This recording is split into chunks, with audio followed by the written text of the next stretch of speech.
Good afternoon everybody, and welcome to this, your Sunset Safari. My name is James and this is Safari Live. Ready.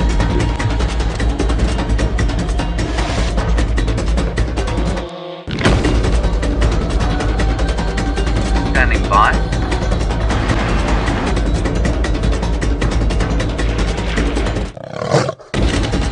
Five, 4, 3, 2, 1. You are live, you are live. Gobble, gobble. Hello everybody, I am lying here on a piece of granite rock. It's not probably granite actually, I think it's probably more sedimentary sandstone with a bit of granite in it. But it's a perfect place to lie because I'm facing behind me the southeast, from whence a howling gale is blowing. The sun is upon me, shining from the west, and I feel deeply comfortable, although Louise says I look like a desert wanderer that has given up on life. I think that's very unfair. Shame upon you. Breaking up. Am I still breaking up? There we are.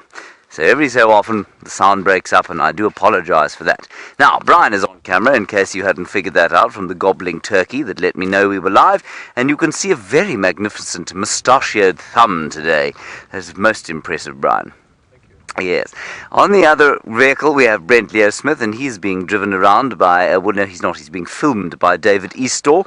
David Eastaugh recently returned from the Netherlands, Edinburgh, and London, a little holiday that he took for himself. He's come back lean, mean fighting machine. That is David Eastaugh. In the final control, Louise Pavid is my ear most of the time when I plug in, and then I think she's being ably assisted by Kirsten Mack Smith, if I'm not mistaken. Lord help me if I get that wrong. Okay, that's the story and that's the team this afternoon.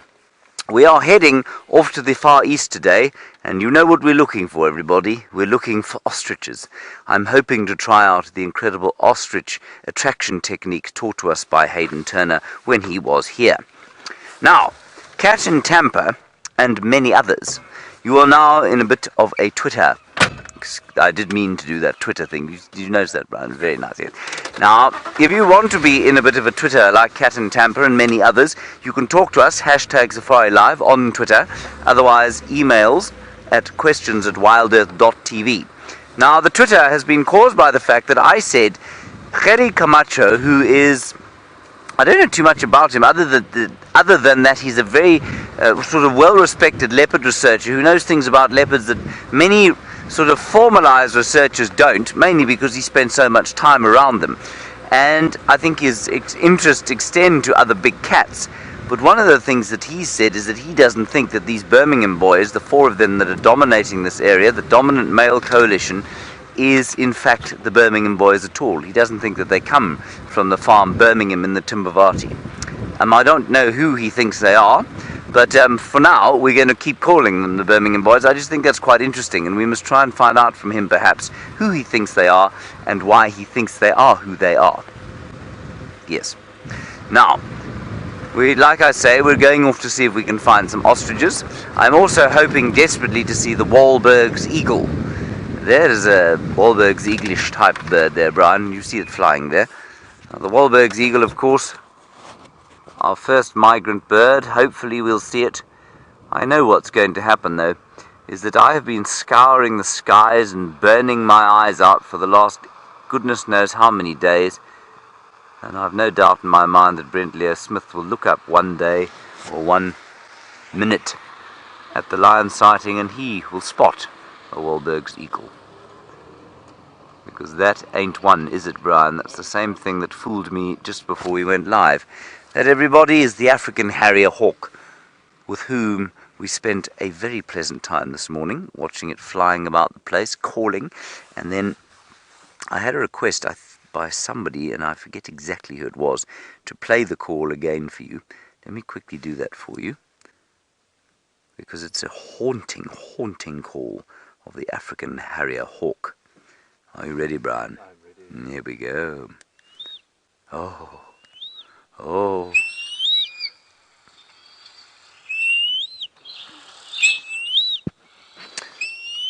Now, we don't want to be attacked by the African Harrier hawk, so I think we'll just play it once or twice.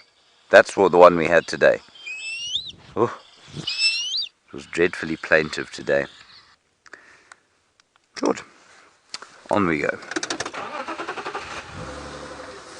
We're going to go quite quickly from here, cross the Molwanini drainage line, and then onto Cheetah Plains. While we do that, we might lose signal, so let's go across to Brent Leo Smythe.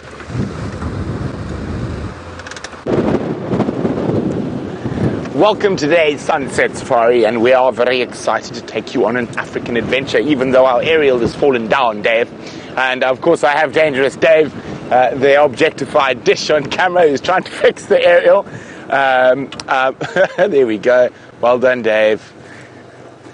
Oh, we've got to do the cameraman's job for them as well these days. Only joking. So we've decided we're going to go try see what Mr. Tingana is up to. We left him sleeping in the Maracan River, but it's been a cool day, so I think he might be on the move. Of course, we're quite confident the Nkuhumas and whatnot will be there a bit later, and I feel like I need a bit of leopard time in my life, so we're going to go see if we can find Tingana. Now, he looked like he had eaten, but predators are always opportunists, so you never know whether he might have managed to catch a snack while we have been dallying about camp. So hopefully he wouldn't have moved too far and we'll be able to find him quite quickly. Now, of course, this is a live African Safari, and you can send me questions, and you can do that by sending me an email, questions@WildEarthTV, or use the hashtag Safari Live on Twitter. So we're about to cross now from Djuma into Arathusa. So Arathusa is our western section of traverse, and the reason I'm going the particular route I have chosen today is because the last sign of shadow, oh sorry, my blankets have become a bit cockeyed, there we go, the last position of shadow where she was lost is in this area, and she does like the area around Red Dam, so she may pop up for a visit as well. So fingers crossed for multiple leopards on this windy yet partly cloudy sunset safari. Now let's hope we're not engulfed in another dust storm, but I don't believe it. I don't believe it at all. James, has he made the wrong call? Has he got it right this time? Let's go have a look.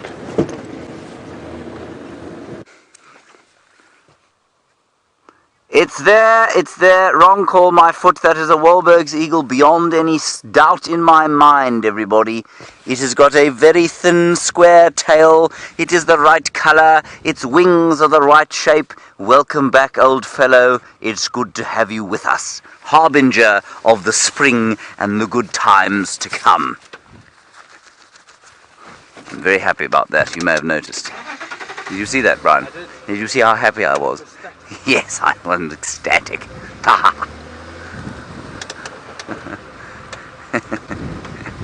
Hooray. Now, Brent hasn't even been looking for one, so I'm very pleased that I got that. Normally when you want these things, you tend not to get them. Anyway, there he is, the Wahlbergs eagle. I don't know which one he was. He might be a Chitwa Wahlbergs eagle. He's not one of our ones that live in the nest just on the road called Wahlbergs Eagle's Nest Road, because they are both pale form Wahlbergs, and they will be back very quickly now, I'm sure. Right, I think we're going to go into some fairly dodgy signals, so I don't know, do you want to stay with us, Louise?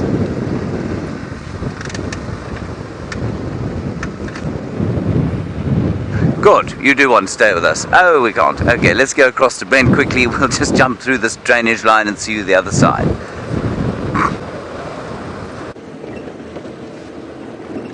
Ah, well done, Master Henry. I suppose it's only fitting after the tawny eagle last week. Okay, let's have a look. We're at Red Dam. It's been quite cool today, so the hippo might not have made his way here. He might be resting in a drainage line somewhere, or trying to feed, taking advantage of the cool weather. Now, I always go down to the bottom here to check around the corner in case there's a lazy leopard. Alas, today there is not.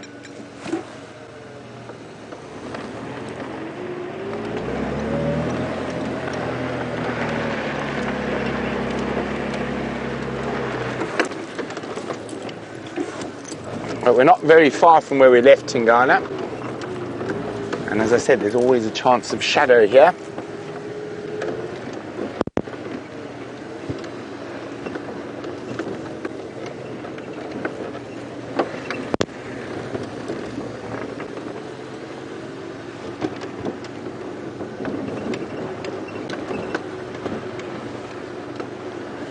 Okay. We're about to dip down into the Markene River. Now, like the Mulwati, river is a strong word. It's more of a dry creek bed. Nice sandy creek bed, lots of big trees around. A firm favorite with leopards, these types of habitats. Provides them nice trees to take kills into, also nice shade and cover on the hotter days. And also a bit of protection from the wind on the cold nights. They can lie up in the Ngwari and spikethorn thickets such as this.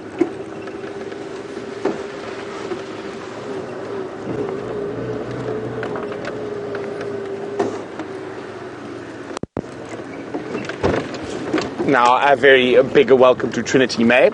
Trinity May, you are a new viewer who is joining us on a live African safari. Ooh, and Trinity, we look for every little bit of wonder. Nature, come out, Dave, to the right. There. There we go. There we go, Trinity. That's an example. That is a brown-hooded kingfisher. A very pretty bird. So we're out in the wilderness, and we are looking for all the animals, great and small. At the moment, I'm looking for leopard, but if I spot something as gorgeous as a brown-hooded kingfisher, I'm definitely going to stop and have a look. Now, Trinity May, a lot of our regular viewers keep bird lists of all the different birds and mammal lists of all the different animals we see out here on a daily basis in the African bush. Now, Trinity, this is live, so you are enjoying this at the exact same time I am. So welcome to Safari Live. It's all in the name, isn't it, Trinity? So here we go, a little brown-hooded kingfisher. Now, unlike what the name suggests, quite a few different kingfisher species we have out here are insectivorous. So they don't eat fish at all. They live not near water like this particular species. Their main food is made up of insects. So grasshoppers, dragonflies, anything they might be able to catch.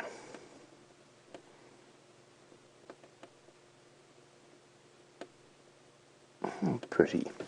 And there was another one, but it took off. So they will be preparing to nest now. So I'm just having a quick look around, because there was a pair, and this is an ideal sort of nesting site for an insectivorous kingfisher.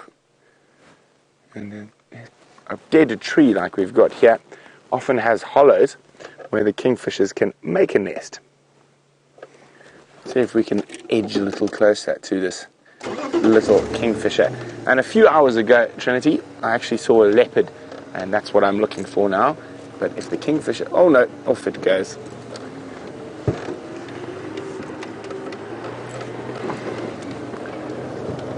So the Markene River is the main river system, or little dry creek bed, that flows, or doesn't flow very often, but runs through Arathusa. From near its northern boundary, it goes all the way down to its southwestern boundary, and this particular road that we're on is called Markene Drive, and basically we drive in the riverbed the whole way through.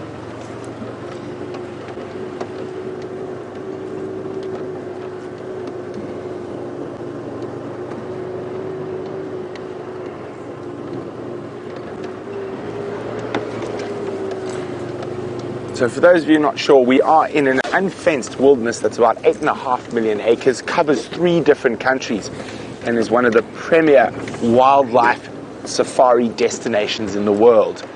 It encompasses the Kruger National Park, the private reserves such as we're in now, the Sabi Sand, Timbavati, some more national reserves such as the Manyaleti, Letaba Ranch, Makuyu Game Reserve, and extending into Mozambique and also into Zimbabwe.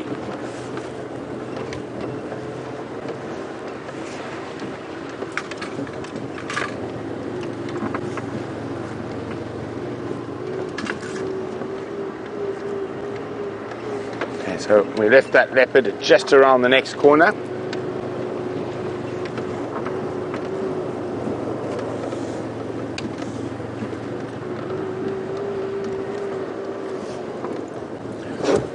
A big welcome to Chandria, another new viewer. We love having new viewers that get to share the wonder of Africa with us.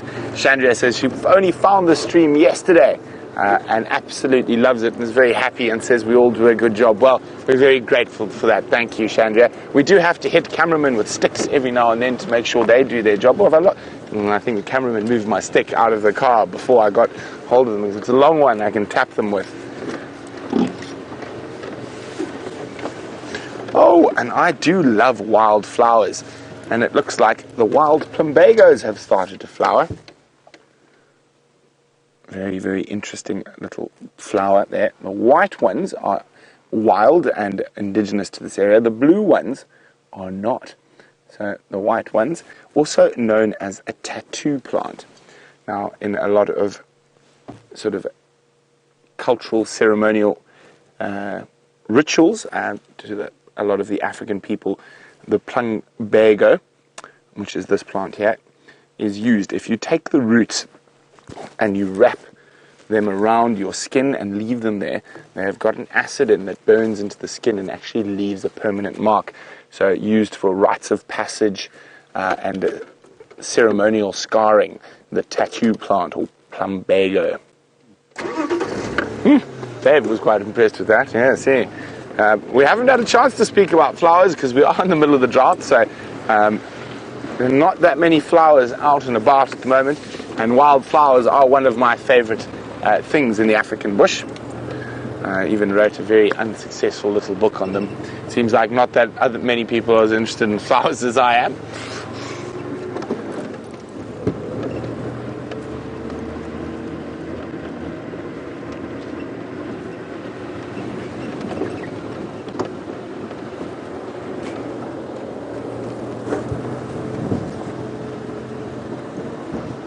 Okay. Now, keep your eyes peeled, Dave. This is where Tingana, the dominant male leopard in our traverse area, was. He was just through the spike thorn thicket that's coming up. Now, it has been a cool day, so he might have moved, which means I might have to do some tracking. And when I say tracking, we follow his footprints. Sometimes on foot or from the vehicle till we can find him.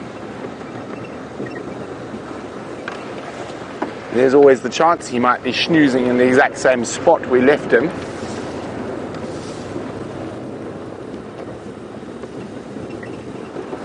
Which we will find out in about 30 seconds. It doesn't look like it though. It looks like he's got on the move.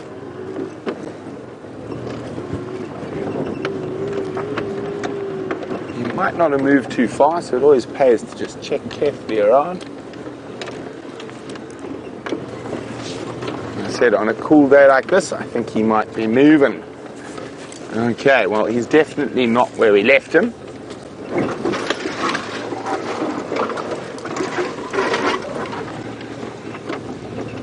So he was lying right there. I just want to have a quick look around and have a look if I can see if his footprints tell me where they go, where he went.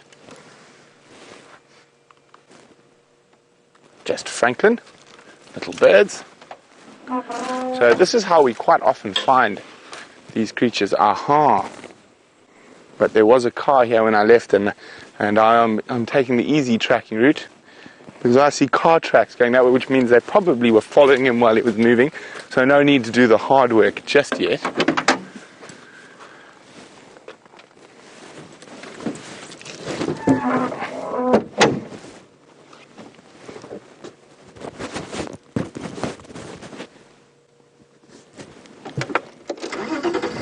You ready for an adventure? Let's go.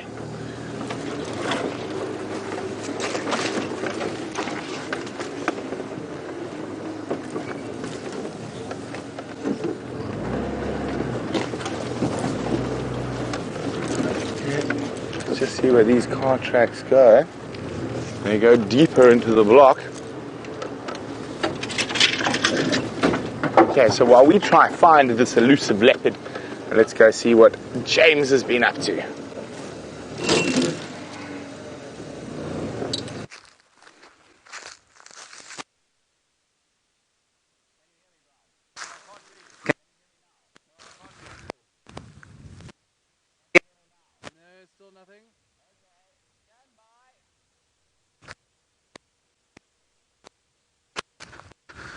Can you hear me now? What about now? Okay. Okay, I'm coming back. Wait.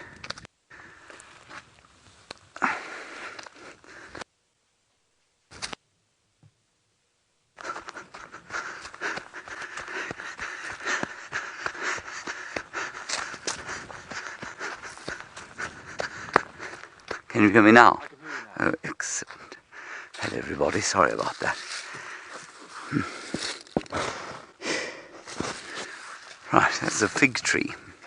The fig tree is growing on top of the termite mound, and it is either a common strangler fig or an African wild fig.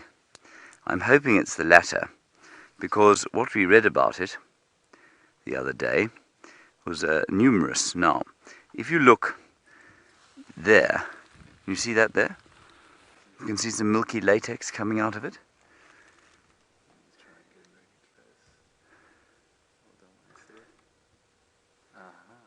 You've got the milky latex there, do you? Now that milky latex, everybody, apparently can be used, Brian, for?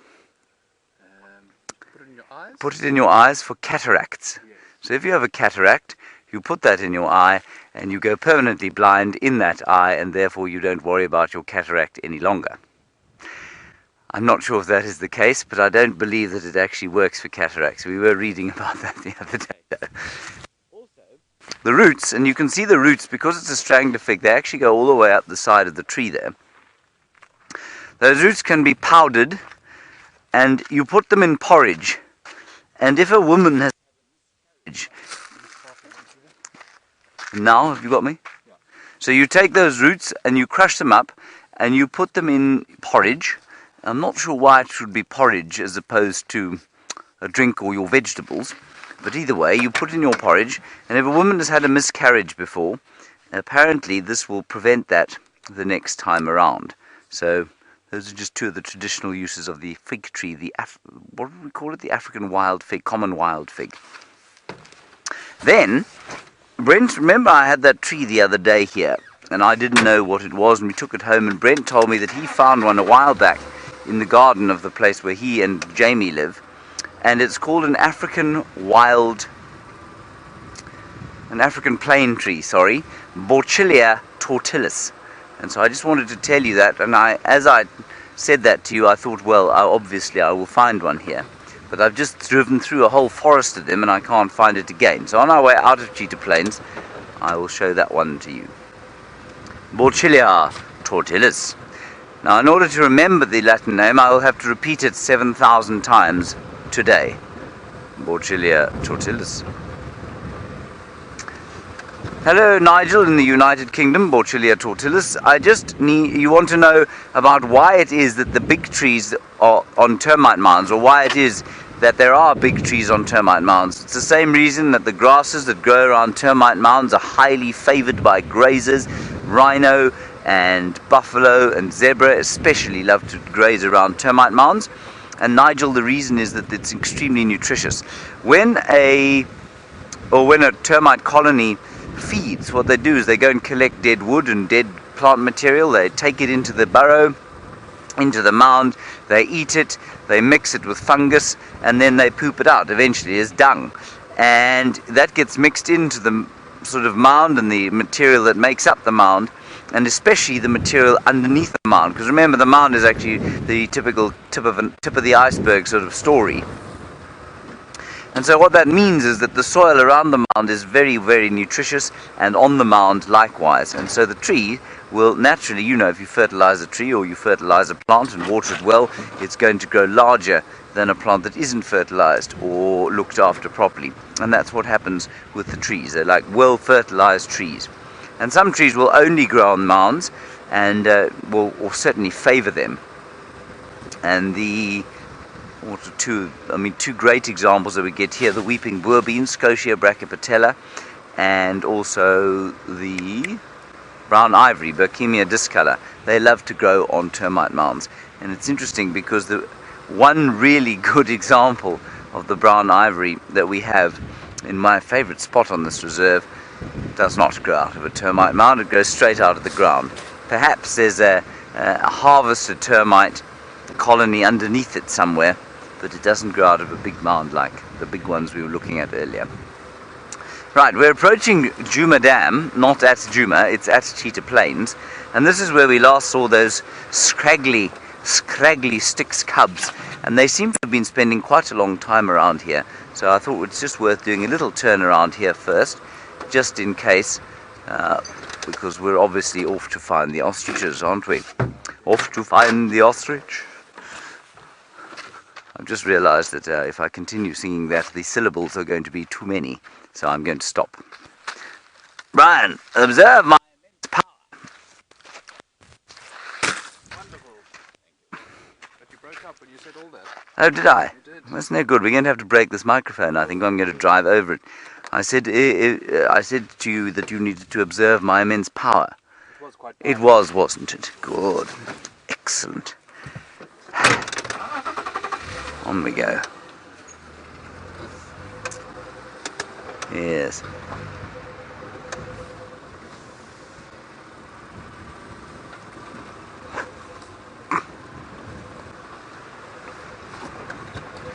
Thank you, Aaron and James. You say that quarantine was found with 2 kills today. Yes, we went past Taxon earlier today, and he told us about that. They were on Torchwood, or they. Quarantine was on Torchwood with his meals. And so Valerie and Velma, our 2 long-time viewers who are staying at Vuyatela, they went to see Quarantine with his kills today. Now, on that termite mound, there are no lions. In the dam, there are no lions. So that's okay. We'll carry on towards the plains, where hopefully there will be a pride of ostriches. You do call them the pride of ostriches, or a wobble. And of course you should really call it a wobble, because wobble is a great word to say.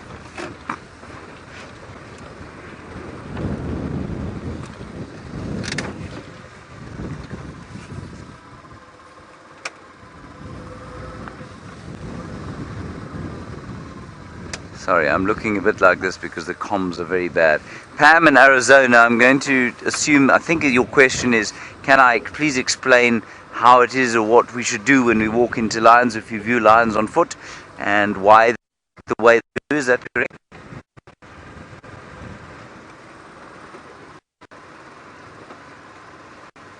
Right. Pam in Arizona. Well, lions on foot are actually often the least terrifying things that you can see on foot, because they normally run away from us. So they really aren't particularly terrifying unless you happen to stumble upon a lioness and her cubs, in which case you'll be terrified beyond your wits. But the basic modus operandi is that if you see lions on foot, you stand still. If they see you, if they don't see you, then you just move away. This all depends on the distance, of course. So, for example, let's say we were walking along this road, and there we found a pride of lions sitting on the opposite side of the dam there, right? Say that's about 150 meters away, and it's in a clearing where there's a clear line of sight between you and them. Well, then you just stop right here and look at them and enjoy the view. They would almost certainly get up and watch you, and they would just look at you. It would be highly unlikely that they would do anything other than just stand up and look. And then when you'd had enough, you'd move away. If, however, you were walking along this road and you happened upon a pride of lions that was sleeping behind a bush, say 20 meters from where you were, then you would stop. If they didn't react, they'd have to be probably anesthetized, in which case you would just walk away, but normally they would react. They'd get up and they'd look. And they get up very quickly, and that's when you can get a fright. So the key thing is just to stand still. They will normally then run away, and you then back away. They don't run away. If they just stand and look, you back slowly away and watch their reactions very carefully. If they start to come forward towards you, growling, you stop. Sometimes you'll shout and make a noise at them so that they know that you are, you make yourself just look a bit larger and a bit more aggressive, and then they'll normally back off or stop, and then you can back away.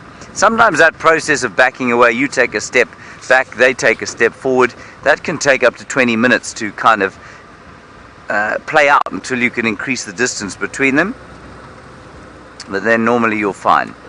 And that's basically how it is that you would approach lions on foot, and it's because they see you as a threat that they behave in that manner. I hope that makes sense, Pam.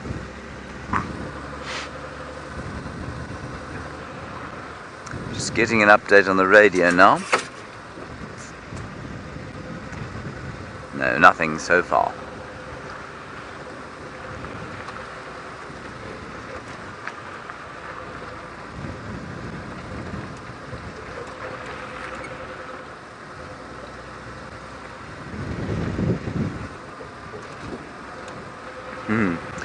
Hello Beth in Indianapolis. You want to see some tracks of animals other than lions and leopards, and you'd like to perhaps see some of ostriches.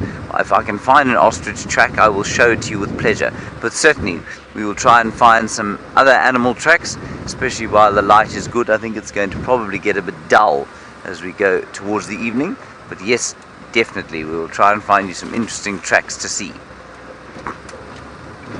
We're having a very interesting discussion, and we have a bi-weekly meeting every week. Obviously, it's a bi-weekly meeting. So we have a bi-weekly meeting in which we discuss bits and pieces of the show, and we go through what things that we think we did right and wrong and that sort of thing. And one of the things we discussed today was this possible slight obsession that we have with cats.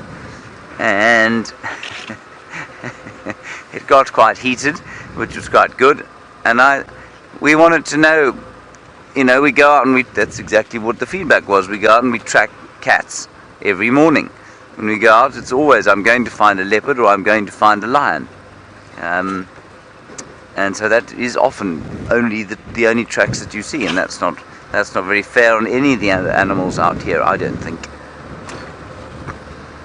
So yes, absolutely, I will try and find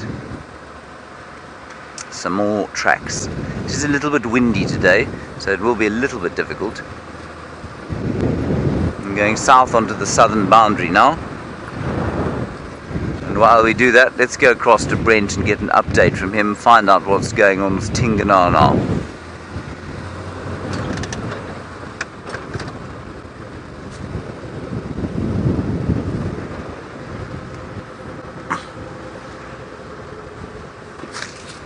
Oh, hello. You're still with us. That's lucky. Okay, I didn't fall out of the car or anything there, Brian. There's a Steenbok, everyone. You see it there, Brian? Does it run away? Oh, there it is. Shining in the sun there. And very, very good condition, that Steenbok, and it does amaze me. We had these enormous predictions of death and destruction out here as a result of this drought, me included, and I don't think anybody's doing too badly, actually. Elephants a little bit, maybe one or two buffalo, especially if they've been infected with bovine tuberculosis. They sneak a little bit forward.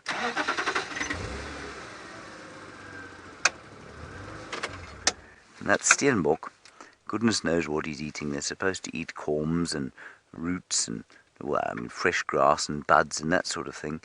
How he's finding sufficient to maintain that condition, I don't know.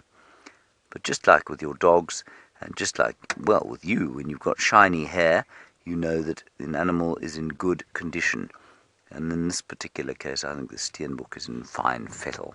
Right, Brent Leo Smith is now ready for you. He has brushed his hair, put his tie on, brushed his jacket as well, and he's ready for you with a much larger animal than this.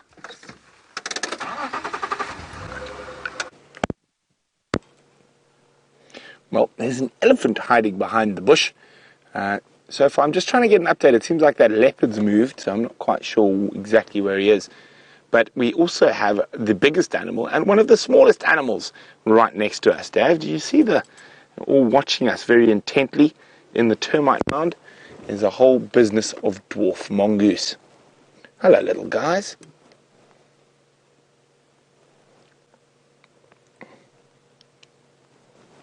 So the smallest member of the carnivore family in Africa, the dwarf mongoose. Oh, there goes one. Now they're not running from us. That's how they move between different areas of safety while feeding, because being so little, there's a lot of things that can eat you, especially birds of prey, and that's what they worry about.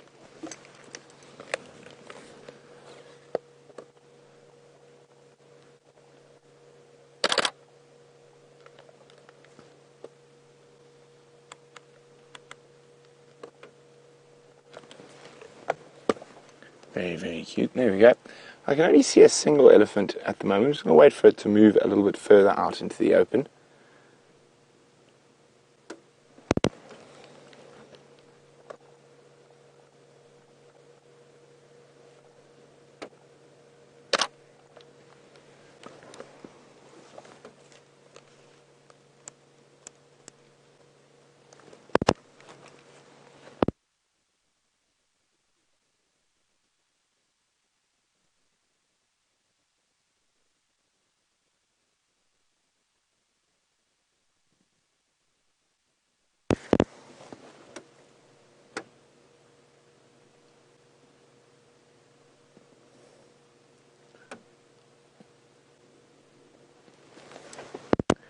Going to roll forward a tiny bit if we can.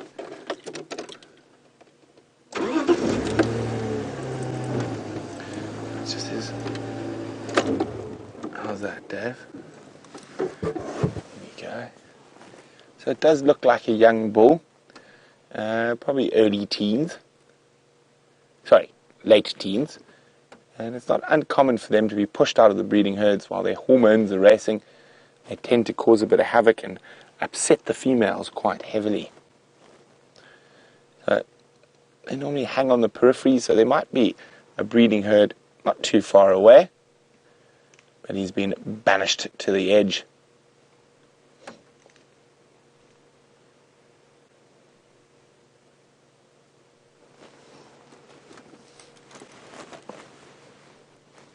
What's he eating? A bush willow.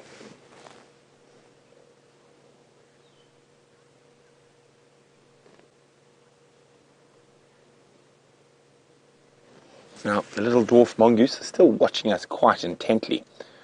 And a big hello to Alice, who's 7 years old, from Virginia. There, the little mongoose, Alice. Now, Alice would like to know how many of most mongoose can live in one hole. Well, you can get up to about 30 to 40 mongoose. Of course, there's a series of tunnels under the ground there that they live in. But I don't think they live in this one. It's just one of their bolt holes, one of the places they run to if they feel a bit scared. As the rest of them are moving off, and they'll have lots of different homes in their territory that they will use sporadically, so they'll use a different home almost every night. They're very cute though.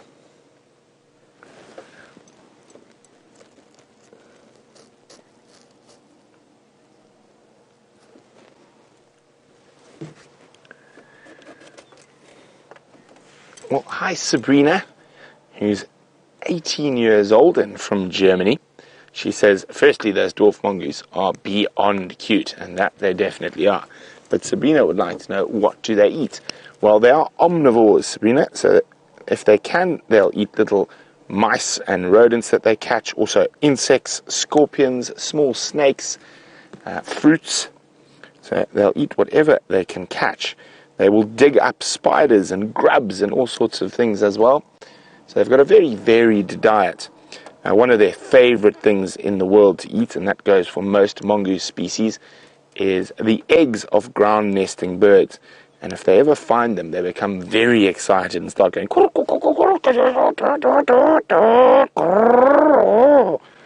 When they find eggs, I've actually had, growing up, I've had a couple of different mongoose species as pets. So I'm well versed at their different vocalizations. Now, of course, that loud vocalization you're hearing in the background is an aeroplane taking off. Some lucky souls have just landed to go on safari at Arathusa Safari Lodge.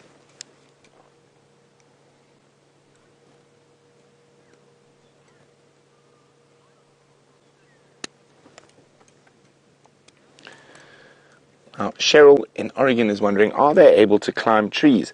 They're not the best climbers, but they can climb relatively easy trees. But generally they prefer to climb termite mounds, which is where they reside, and because the termite mounds have lots of nice holes that they can hide in from predators. But the rest of the business, and that's the proper collective noun for a group of mongoose, is a business of mongoose, have left. We've only got one at the moment who's still there checking us out, but I think he's off. Sorry, I just need to be on the radio quickly. Doug.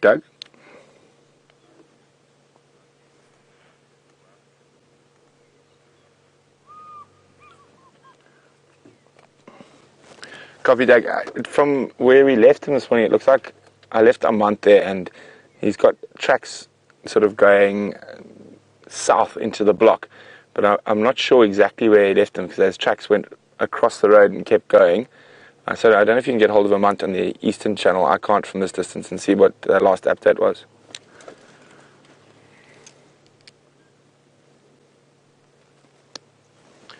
And of course, we've still got that young elephant bull calmly, not grazing, browsing on what looks to be a bush willow.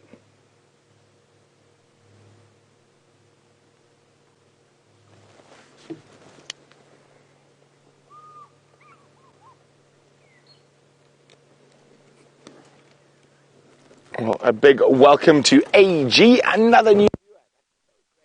So many new viewers today so far, and AG is wondering, will elephants attack us? Only if we're naughty, AG. No. Generally, if you read their body language correctly, you keep a safe distance, you let them, if they can come close to the car, that's not a problem. If they aren't relaxed, we immediately give them space and leave them.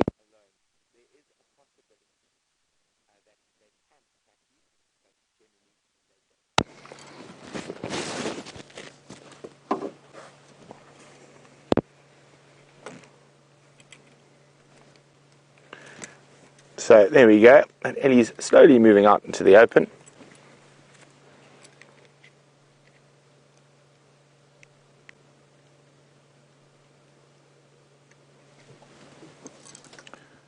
Now, it is a drought, so it is a tough time for a lot of the herbivores, well, actually all of the herbivores. But some of the animals hardest hit by drought are going to be elephant, buffalo, and hippo. Because of their size, they need to eat quite a lot more vegetable matter than, say, a Steenbok or an impala for that matter. But it seems that this Ellie's in not too bad a condition, considering.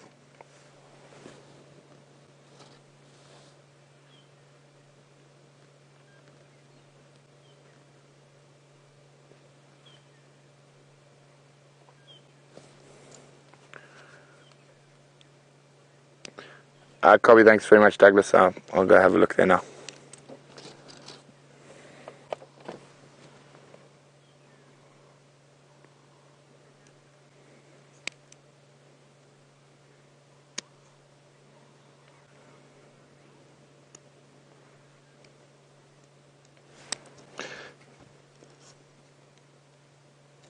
So Alice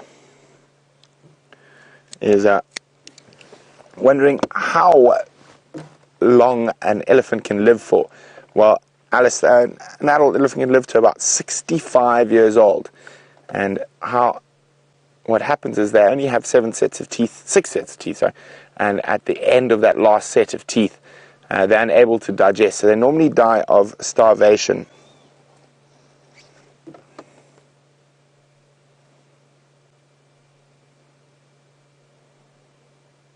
So I've just got an update on where that male leopard we've been hunting for was supposed to be left. So we're going to head back into the Murricane and see if we can find him.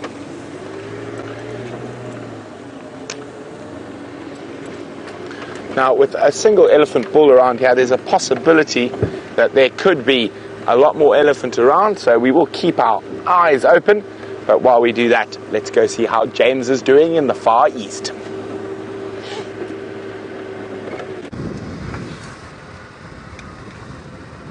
Hello everybody, we've just come to the edge of the clearings here, the far eastern boundary of our traverse here on Cheetah Plains, and I'm afraid we have found naught, but there is a herd of elephants that we're going to go and have a look at once we've just checked the eastern boundary here, and once we have revelled in the sight of the crested barbet that is not there anymore.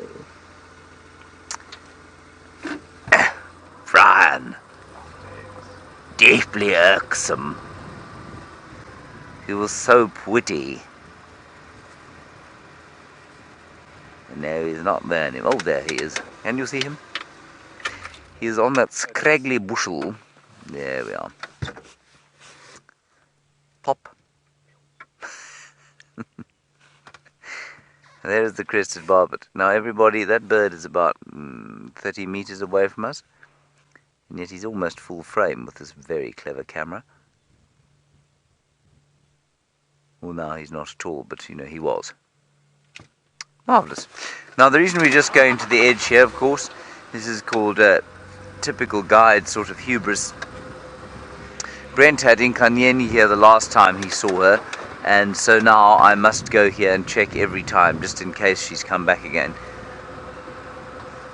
This is the only place that Sam saw her once, right on the edge here. She loves this termite mound on our left.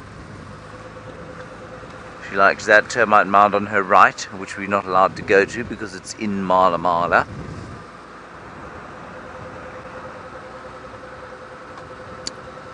So now we'll turn north up the Kruger boundary. We're being tracked by the crested barbet. Thank you, Liz. Thank you, Liz, very much. You say congratulations for the first Wahlbergs eagle. Yes, yes. I am rather reveling in my finding of the first Wahlbergs eagle. You want to know what morph it was? Well, while we sit here and wait for Inkanyeni to step out from behind a bush in front of us, Liz, I'll show you. It's a pretty standard issue morph Wahlbergs eagle, that one. Let me just pull it out of my book. They come in a number of different varieties, do the Wahlbergs eagle. Liz and others who perhaps don't know. And that one was the sort of standard issue chocolate brown morph. I quite like that one. But the most unusual one that we get is the pale form pair. Right, here we go. So Liz, he was pretty much morph number B there. That's the most common one. You get the sort of melanistic, very dark form one. You get the leucistic one there. That's the pale form. There are 3 or 4 of them that live on Djuma when they come back to nest. 2 of them in a pair just near where Brent and Jamie live, and Eggsy, of course. And so what I saw was this today. I saw that very obvious shape, and with especially the thin tail. You see that very thin tail? They close their tails right up when they're flying into the wind. And so that's what I saw. I would very much like to see one of these two. I've never seen either of those. You see the pale head with the brown bottom and the black head with the brown bottom. Must be astounding to see. Anyway, that is the morph of the standard issue brown morph Wahlbergs eagle. Ah, Aaron in New Zealand, you say that the Wahlbergs eagle is number 97 on your bird list. That's brilliant. Good, okay. 97, and obviously your list is going to grow exponentially now as we go into the summer and the migrants are coming back. The Wahlberg's definitely the first migrant I've seen. What is the date today? It's the 23rd of August. I'm sure that's later than last year.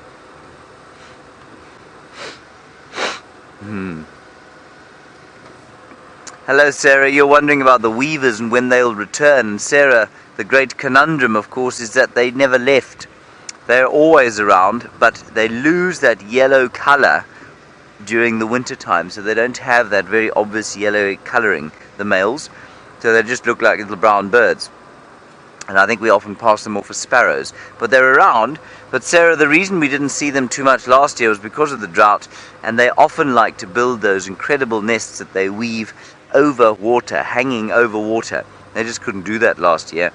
And I know Treehouse Dam, when I arrived here, it had a really nice sort of collection of weavers, masked weavers, southern masked weavers, village weavers, but I'm afraid they just didn't build nests this year because of the lack of water.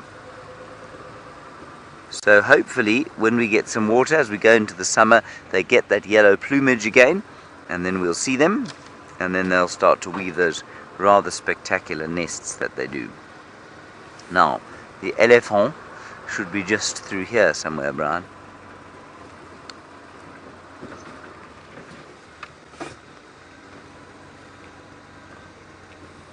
Let's just stop here. Now, Debbie in Vancouver, you're wondering about the woodland kingfisher. When we're going to see it. And Leo Smith says between the 13th and 14th of September. Is that what he said? Debbie, I'm going to disagree profoundly with Brent. The woodland kingfisher you're not going to see before middle of October. Let me just check this, because I remember him coming back very late last year.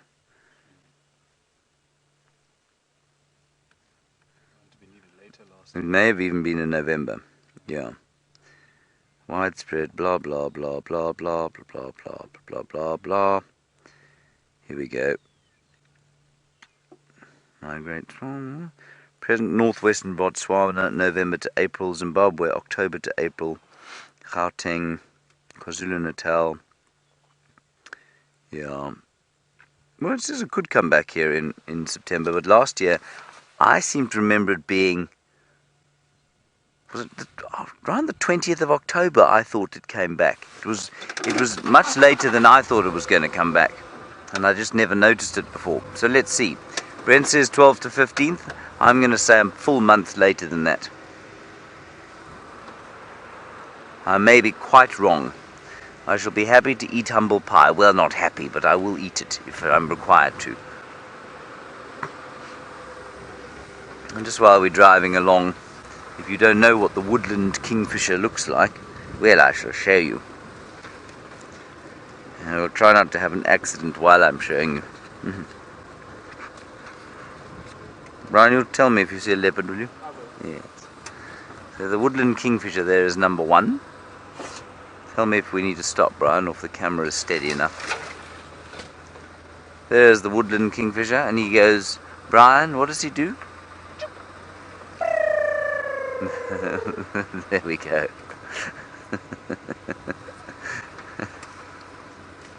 That's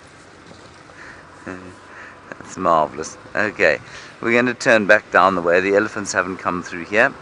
They were just in a slightly awkward corner where we couldn't drive to, and we saw them on the distance. That's a lovely local expression, where instead of when it was just translated directly from the Shangaan, if you ask a Shangaan person who doesn't speak very good English, where is it, they'll say, on a distance over there, on a distance. I've always loved that.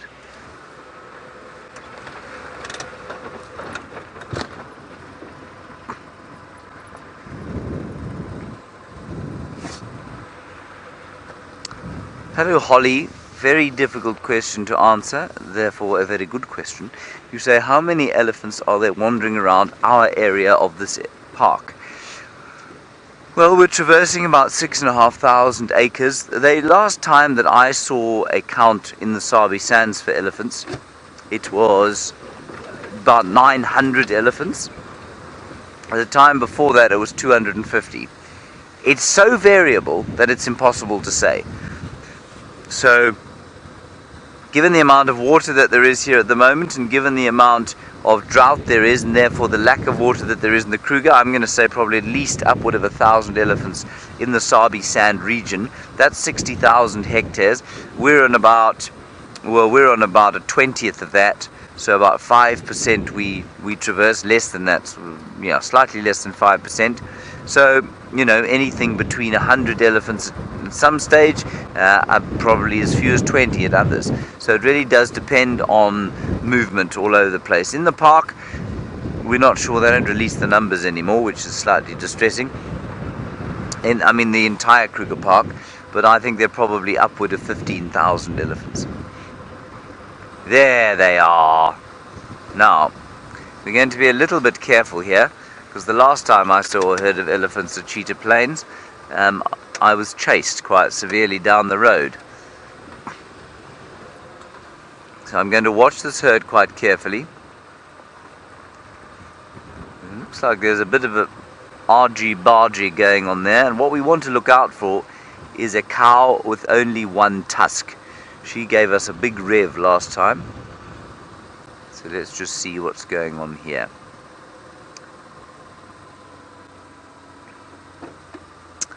That's her.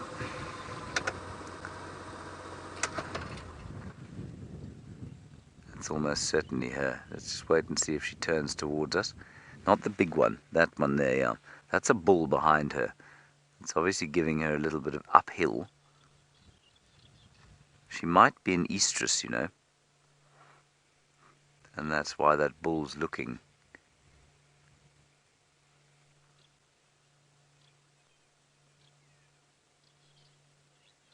There we go. The bull, quite interested in what we're doing. Let's wait and see how this plays out briefly, because it looks like they might be heading towards the pan.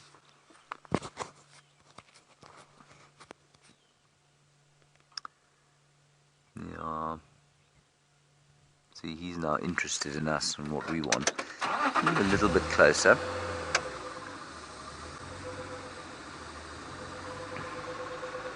The pan is off to sort of where he's walking there, but slightly behind, like there. They might be wandering their way through the woodland to there.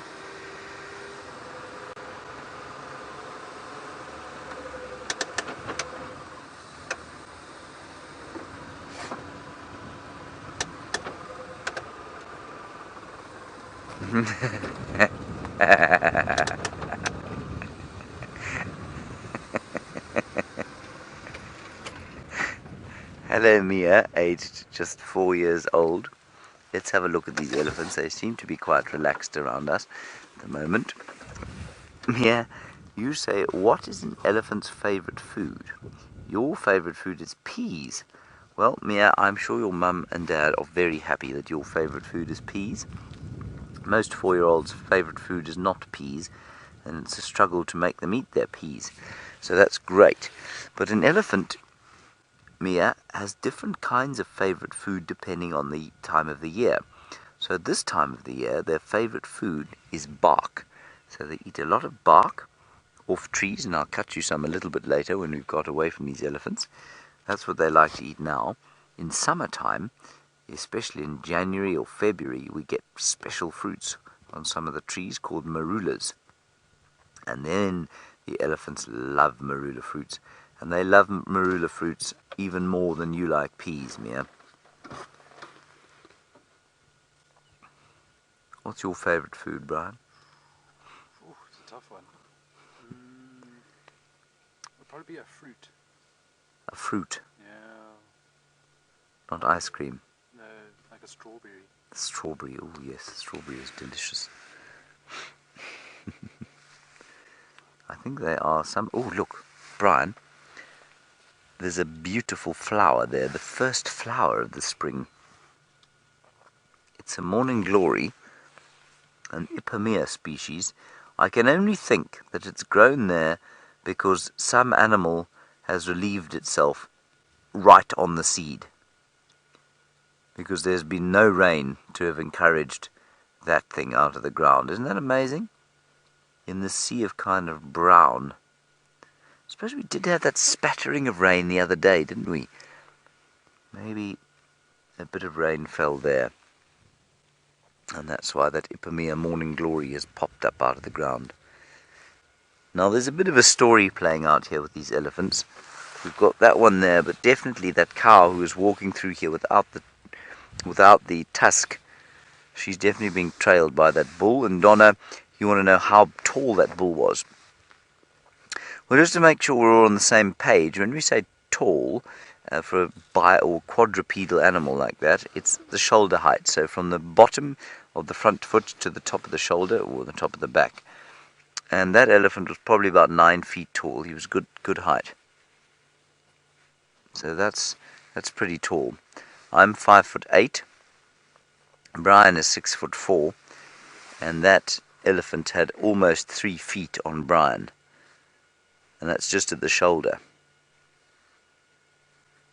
Yeah, you can see the rest of the herd has wandered off through the bushes there, probably because they don't really want to be around that bull, but also because I think they're going to the water. So I think what we should do is move off and go into the clearings round the other side there and see if we can't pick them up coming out of the clearings towards the water. That, of course, is an elephant's limiting macronutrient, is water.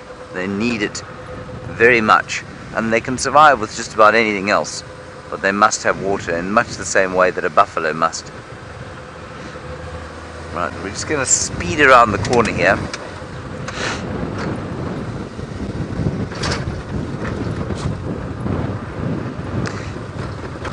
Hello Alice, you're just 7 years old and you say, how long can an elephant go without water and drink? Without drink, maybe about a week, maybe a little bit more than a week. And without food, I would say about 2 or 3 weeks, Alice, and then they would probably die. So 2 or 3 weeks without food and without water, I wouldn't say much more than a week. Okay, let's go across to Brent while we speed around to the other side of the water and see if he's managed to find any evidence of Tinganana.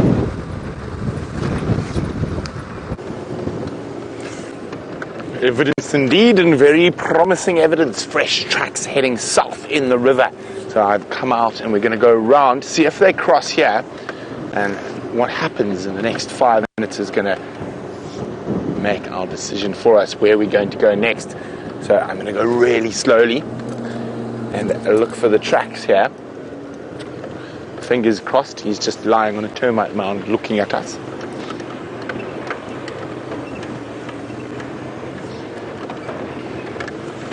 Now, as a male leopard, he is capable of walking incredible distance, and it has been cool today, so I thought it was probably going to be quite unlikely that he was in the exact same spot. So there's this little section of the Marikeni River here where the road doesn't drive down.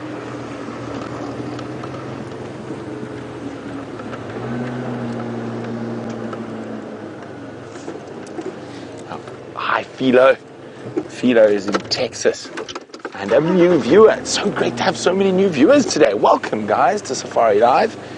Now Philo is wondering, how long can a leopard live for? In the wild, a male leopard, the oldest ever recorded, is 15 years.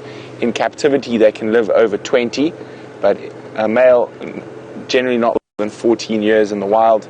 And a female, normally the oldest recorded is about 19 years old, but they normally don't live much beyond 15. So Philo, what I'm doing now is I'm concentrating very carefully, and I'm trying to see if the leopard has walked through here, because the last tracks that I had of him were about 300 meters that way. So if I don't find any tracks here, there's a very good chance he's inside there somewhere, and which makes our little area to look for him much smaller.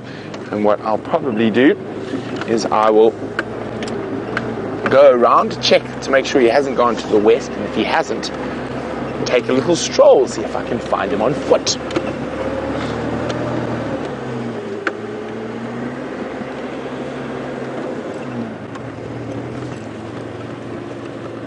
Now, one of the things we're looking, any high ground, like a big termite mound, or even a high bank in the river, is a good place to look for a leopard. They like to pop themselves up on a vantage point to look for potential threats, but more to look for potential prey.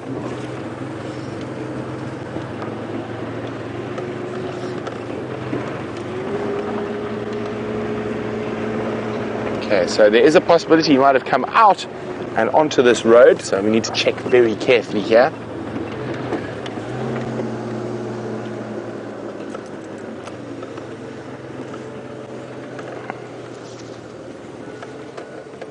Doesn't look like he has, so that's good news. Now we are quite close to our western boundary in Arathusa. I'm really hoping he's still in this block here. So we've got one more road to check. It's called Road 7. Why it is called Road 7, I cannot tell you. That is just its name.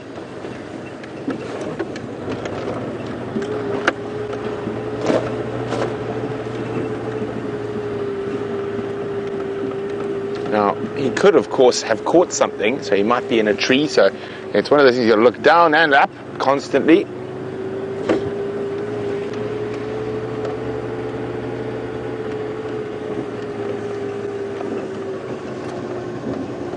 Okay, here we go, another good spot. Check the soft sand, make sure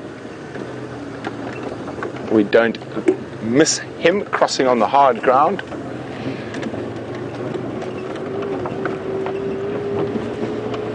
I'm feeling lucky. I think he's still here. What do you think, Dave? I reckon he's sitting snug in the Marikeni River somewhere. Hopefully I'm not proved wrong as I get to this next road junction.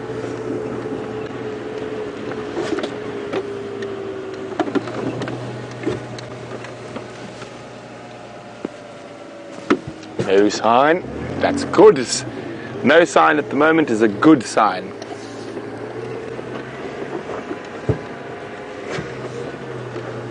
And it is a wonderful thing to be able to go out and look for these incredible creatures. Now, the leopard is generally known to be the most elusive of Africa's big cats. But in the Sabi Sands, we're incredibly lucky. They're very habituated to the vehicles. And even some of them are quite relaxed with us on foot.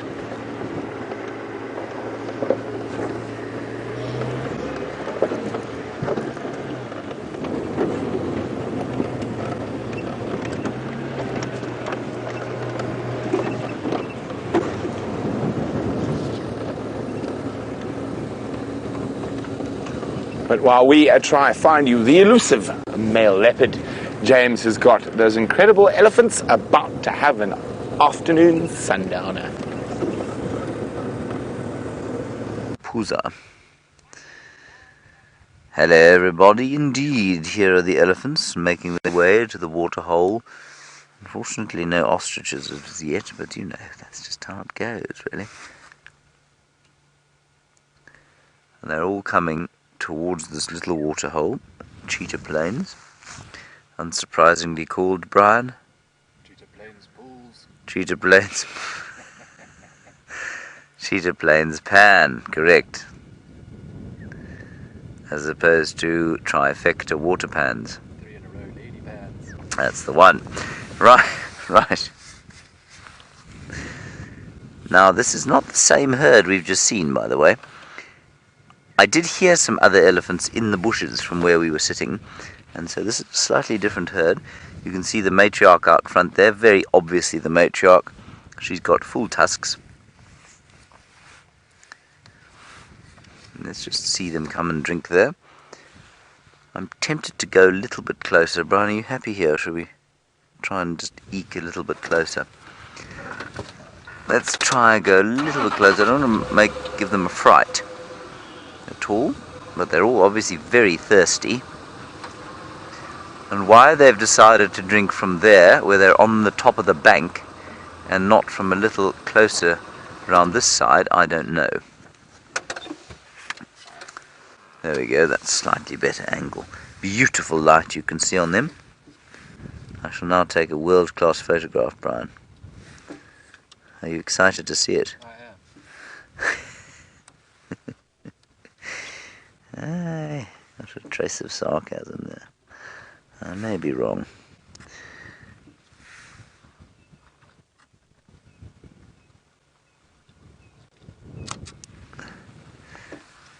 Yeah, it's horrible. This light is just so lovely. And only because the clouds are dissipating it. Yesterday at this time of the day it was so white and unpleasant.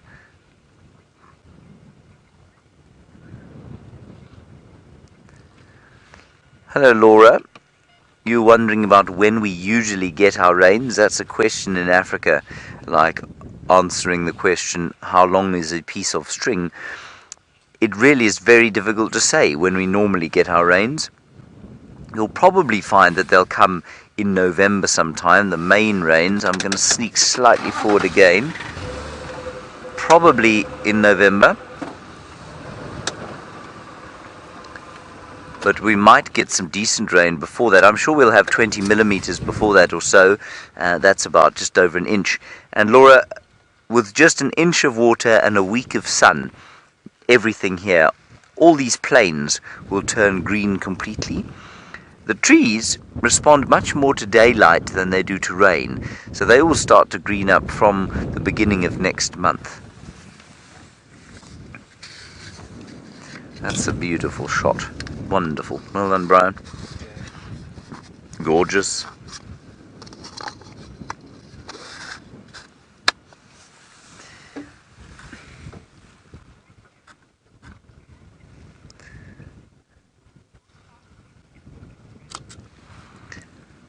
Hello, Panda in England. You want to know how fast an elephant can run. Panda, the first thing to know about that question is much faster than you, much faster than me, much faster than Usain Bolt. They are very quick. They can probably run at about 50 kilometers per hour, which in miles is about 35 miles per hour, roughly that. And remember, Usain Bolt, when he is running the 100 meters in the relatively slow time for him of about 10 seconds, he's running at 36 kilometers per hour, which I'm not going to try and work out in miles.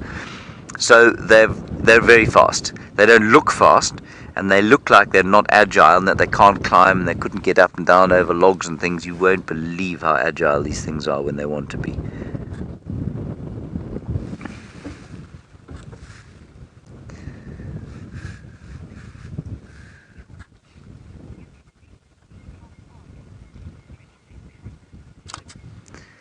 Yeah, and George, you can. You're absolutely right. You can say you really can see how far they can stretch their trunks in this kind of shot. Yeah, you can.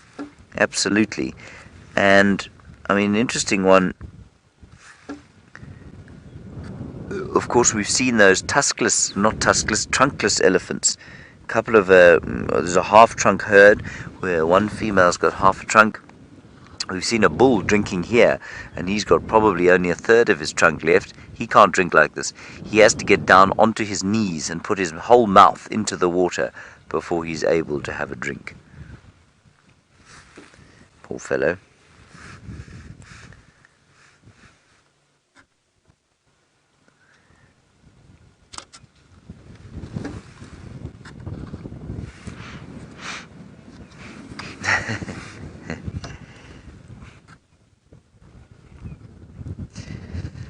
Tour Pro, hello to you. You said it's kind of amazing that they're able to dust bath and drink with that trunk. Tour Pro, I think it's far more amazing that they are able to not only dust bath and drink, they're able to eat with it, they're able to pick up the tiniest marula fruit, rip off a huge tree limb, and do everything in between with that amazing appendage that they have in front of their faces. It truly is a remarkable thing. And that's when you see an elephant that doesn't have one, or that has a compromised one. You're often, my first thought is, well, how on earth can it survive? And somehow they manage.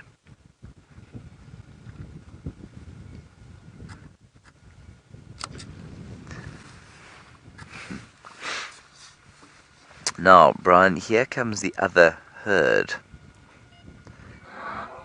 See that one there about to destroy yet another tree? And I don't say that in a negative way. Purely, that's what elephants do, especially when it's dry like this. He's mangling a red thorn, I think, an Acacia Girardii. Yep. Enjoying some bark.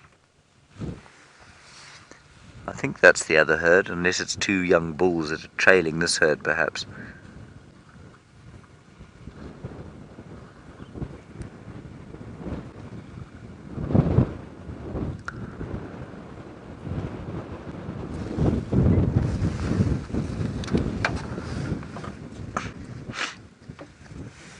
Hello, Haley. You say this might be a silly question, but are elephants hot or cold-blooded? Haley, there are no silly questions. There are plenty of silly answers, many of which I've given. Please do not be afraid to ask questions like that. We're not all biologists.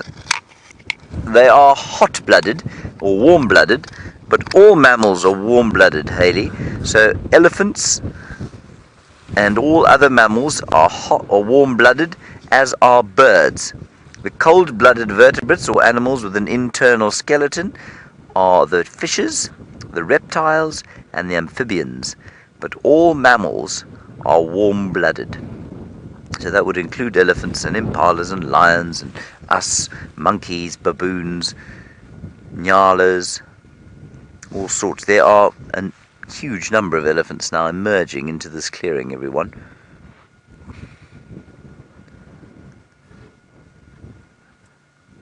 And I'm just seeing if I can see the cow who was very unfriendly to us the other day.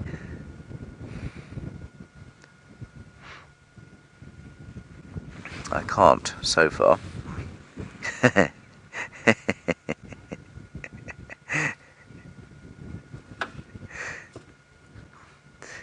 This is wonderful, and hearing the Twitter handle brings back so many childhood memories. This is a question from someone called Paddington Bear. Hello, Paddington Bear from Peru, no doubt. Lover of marmalade and bane of Mr. Brown's life. Paddington Bear, you want to know how it is that we conduct an animal census and find out how many animals there are in this area. We do it normally an aerial census, Paddington. So they will fly a chopper over the top of the landscape or a fixed-wing aeroplane, and they fly that over the top. And from that, they're able to count most of the animals, right down to the size of a duiker, believe it or not. Especially if you fly at this time of the year, you're getting a pretty good idea of the number of elephants and things down to the size of a duiker. Right, that cow at the back there, Brian, is the cow we saw earlier. She's not one-tusked, she's got no tusks. And so she should be okay. This is fascinating. Now, just watch this. This is a whole group of elephants. They know each other maybe, but they're not part of the same herd. And this kind of agglomeration is typical of a dry season sort of situation where different herds of elephants will join up and meet each other at the waterhole, sometimes by mistake. There's a little bit of conflict here. Often the youngsters get very excited by it. I'm just going to watch this cow here in front of us. She's reacting a little bit to us. She's not particularly happy to see us. I might just have to make a little clicking sound, but I think she's going to walk past. I don't think she's going to mind too much about us. There we are. She was just basically saying to us, don't come any closer, please. We're now not quite surrounded, but all corners of where we're sitting is full of elephants. Brian, will you tell me if I get in the way? I'm just busy taking a world-class photograph.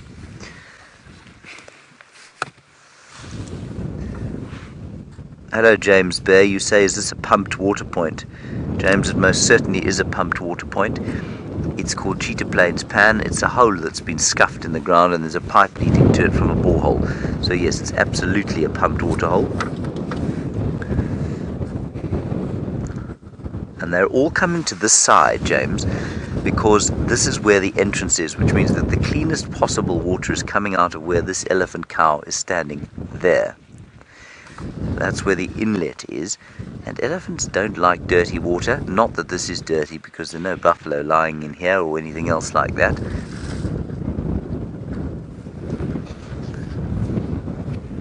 But if they can, they will take the cleanest possible water. You can see she's digging a bit there.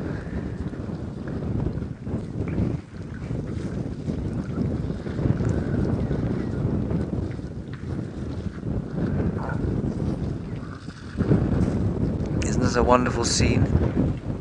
She's digging out the pipe. The rest of them are all having a drink. I think we're looking at 3 herds here, everyone. 3 little herds, each with their own matriarch. And there's that one big bull. You can see him there. That's him, that'd be center frame at the back there with his ears back. That's him there. You see that, Brian? You see my skills there. Very nice. Scratch his head.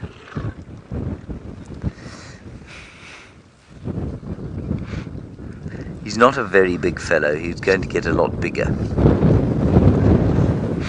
And I'm always interested to know, I'd love to know what these elephants are saying to each other. Do they know each other? Have they seen each other before? Do they appreciate each other? Do they like meeting each other here? Or do they feel a bit threatened? Are they... I just never know.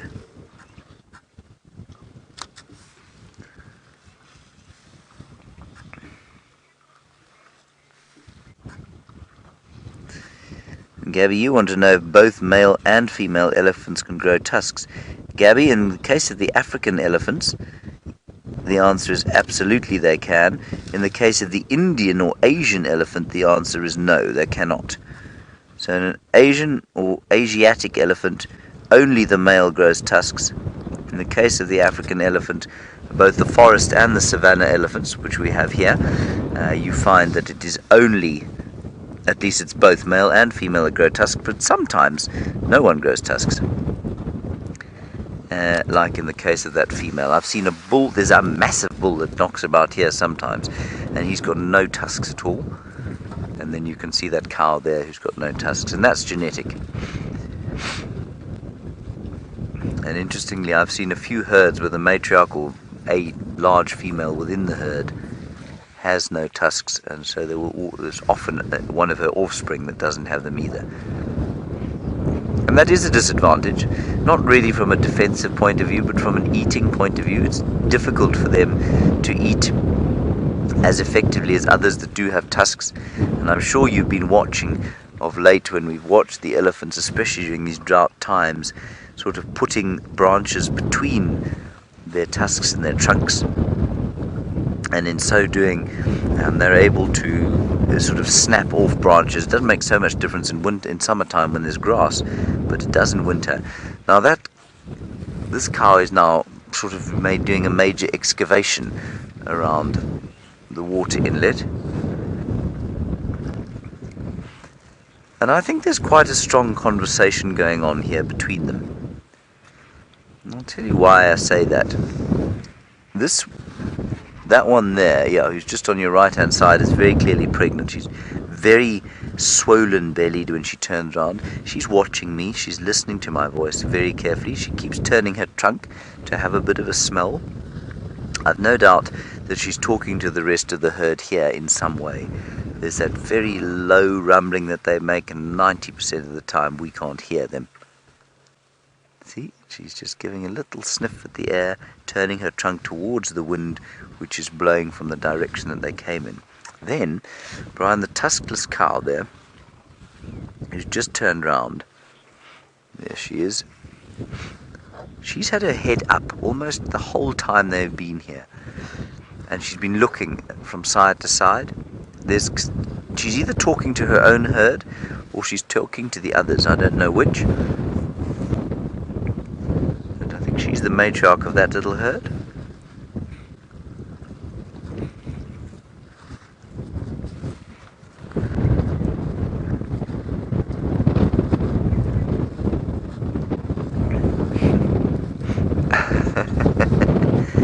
bit of conflict going on here. See the little spike on the bum there?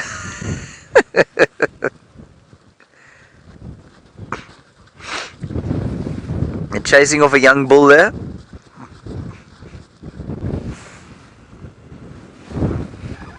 They didn't like him. Now, Nicholas, you're just 8 years old and you want to know if it's really true that elephants hold on to each other's tails to not get lost. Nicholas, I've seen it once or twice, but I'm afraid it's a little bit disappointing perhaps to you. They don't always hold on to their tails so that they don't get lost. You can see them walking off there, but they talk to each other all the time, you know. Sometimes the very little ones will hold on to a bigger one's tail. This is another young bull here, and he's just sort of shaking his head at us to see if we run away from him in terror. And now he's a bit ashamed, so he's leaving because we didn't run away from him in terror. This is just the most special sighting.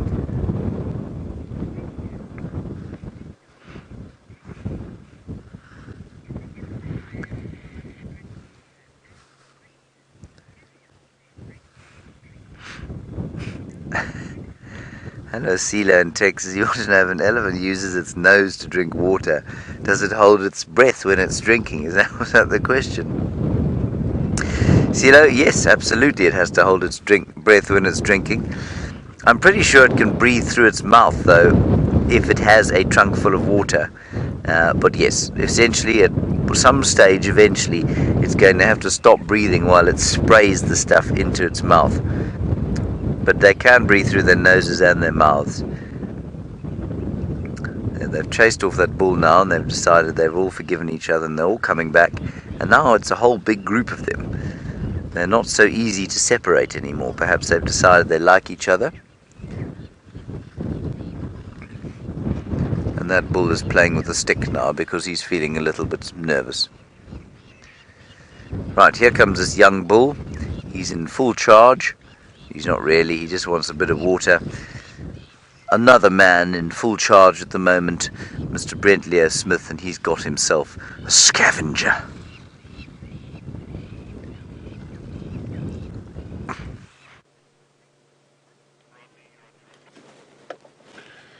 So this is a vulture's nest we've visited many times, and there is a vulture at home today.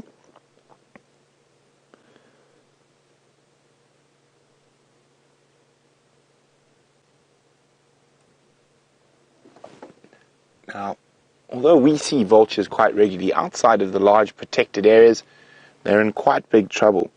There's probably only 15,000 pairs of white-backed vultures, which is our most common species, in the whole of South Africa. And in our particular area, the Greater Kruger, or the Low-Veld area, encompassing Mpumalanga and Limpopo, there's about 3,000 pairs, so a hefty hunk of the population is in this area. And of course, vultures need animals like lions to produce food for them. I can't see if they've got a chick just yet. We might have to come here with the other camera. You can see a nice safe spot for a nest right at the top of a knobthorn.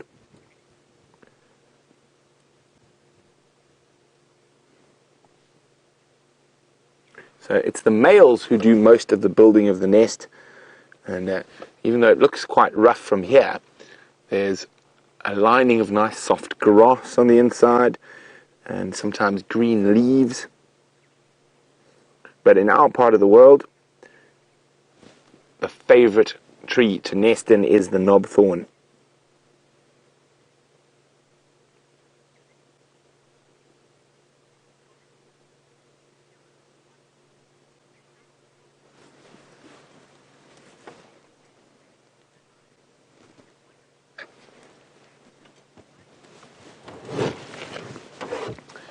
Hello, Holly from the land down under.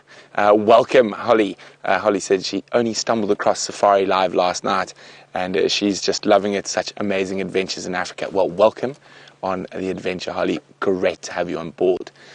Now, these vultures would have laid between April and June.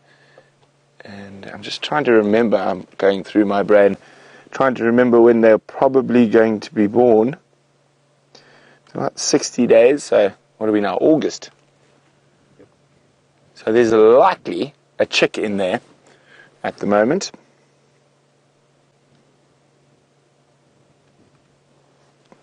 So they incubate for about 60 days. So I'm just checking, sometimes it might be, if it was only born in June,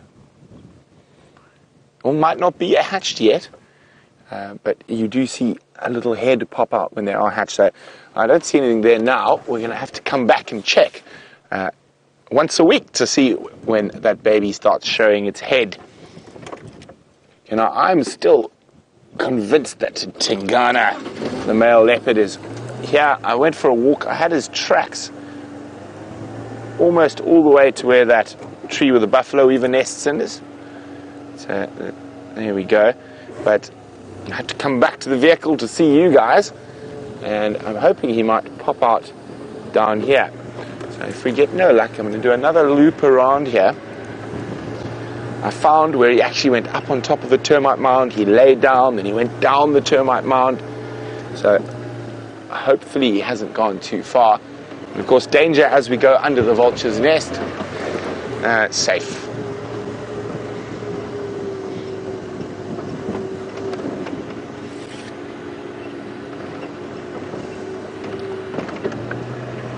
Now let's hope he hasn't been a sneaky kitty and come back on top of our tracks.